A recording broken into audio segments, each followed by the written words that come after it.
Chant mes grâces, peuple de Dieu. Père éternel, nous te rendons grâce, nous te bénissons. Merci, Père, de prendre le contrôle de cet instant. Prends le contrôle, ô Père, au nom puissant de Jésus. Amen.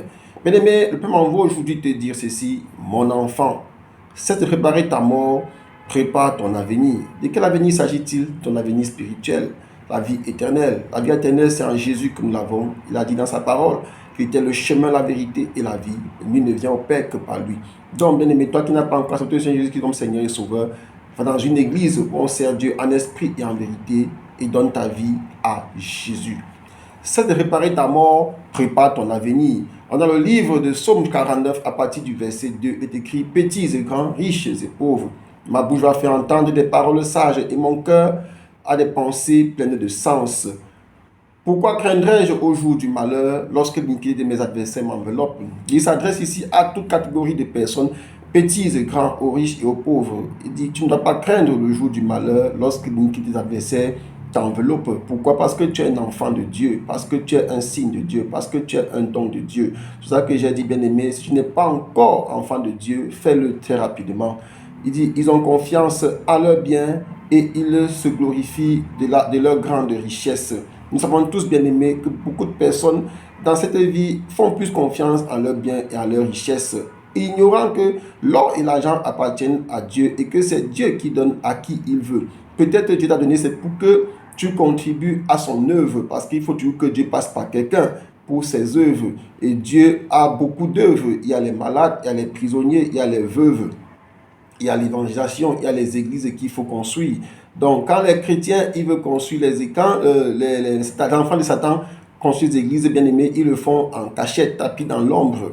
On apprend seulement que l'homme de Dieu est faux. Mais quand ce sont les chrétiens, ça fait beaucoup de bruit. Dieu nous dit, quand il nous donne, ce n'est pas pour se glorifier, c'est pour mettre dans ses œuvres. Et comme dans l'œuvre de Dieu, on ne doit pas faire que la main gauche sache ce que la main droite a donné. Parce qu'il a dit que ta main gauche ne sache pas ce que ta main droite donne. Ils ont confiance en leur bien et se glorifient de leur grande richesse. Justement, c'est ceux qui ont confiance en leur bien et se glorifient de leur richesse qui font ce genre de choses. Parce qu'ils croient que leur richesse est leur protection. Aucune richesse ne peut protéger un homme bien-aimé. C'est Dieu seul qui protège. C'est ça que d'entrée de jeu, on a dit, donne ta vie à Jésus, tu ne l'as pas encore fait. Beaucoup sont riches, ils ont des richesses, mais ils oublient que c'est Dieu qui donne.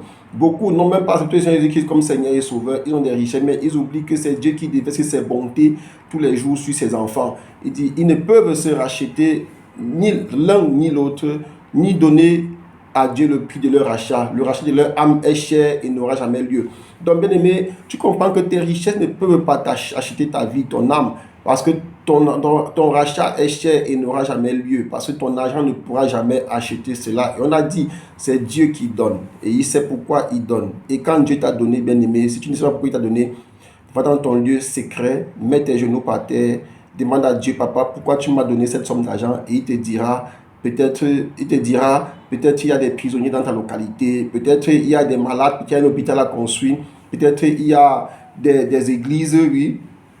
On voit des gens se glorifier, on va construire des maisons, il a construit 5 maisons, il est content, alors que peut-être Dieu a prévu qu'il devait avoir 2 maisons pour lui, et les 3 autres, ça devait être des églises. Malheureusement, il allait se faire des maisons, des biens personnels qu'il va mourir et laisser sur terre. Et pour ça, Dieu dit à la suite, ils ne vivront pas toujours, ils n'éviteront pas la vie de la faute. Justement, ils ne vivront pas toujours. L'heure vient où leur âme leur sera redemandée. L'heure vient, Dieu avait parlé déjà de celui qui avait entassé beaucoup de richesses et qui avait dit, oh, je peux maintenant m'asseoir et m'amuser comme je veux. Mais Dieu lui a dit, insensé, ce soir ton âme te sera redemandée. Donc, bien aimé, faisons attention avec ce que Dieu nous donne. Quand Dieu a donné, bien aimé, ne nous vendons pas, n'allons pas écraser les autres avec, parce que Dieu donne, c'est aussi pour aider les autres. Ne serons pas comme le riche dans la parabole du pauvre Lazare. Dieu lui a tellement donné, et Dieu a mis à côté de lui un pauvre à qui il devait donner aussi, mais il ne s'occupait pas. Il s'était content de manger tous les jours et de voir le pauvre manger les miettes qui tombaient.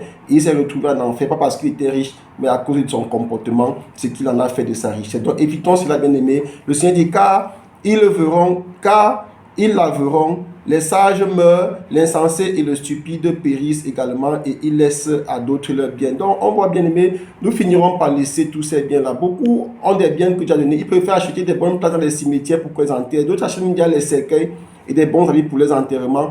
Ils vont dans des réunions parce qu'ils veulent préparer des bons enterrements, alors que l'œuvre de Dieu pour laquelle ils ont été appelés est là, mais ils ne font rien pour ça. Ils s'imaginent que leurs maisons seront éternelles, que leurs demeures subsiteront d'âge en âge, et donc, eux, dans le nom, les noms sont honorés sur la terre. Oui, bien aimé, toi qui es honoré sur la terre aujourd'hui, au ciel, on ne va pas t'honorer, parce que Dieu t'avait envoyé ici pour faire son œuvre, mais tu as préféré les honneurs. Il dit, mais l'homme qui a un honneur n'a point de durée, il est semblable aux bêtes que l'on égorge. Donc, bien-aimé, je prie pour toi, bien-aimé, qui est enfant de Dieu, que tu ne sois pas semblable aux bêtes que l'on égorge. Telle est leur voix, leur folie, et ceux qui les suivent se plaisent à leur discours. Bien-aimé, ne sois pas de ceux qui suivent ce genre de personnes. Dieu t'a mis à côté d'un grand, parle-lui de Jésus. Père, je te dis merci parce que tu es le Dieu qui élève. Merci, Père, au nom de Jésus. Amen.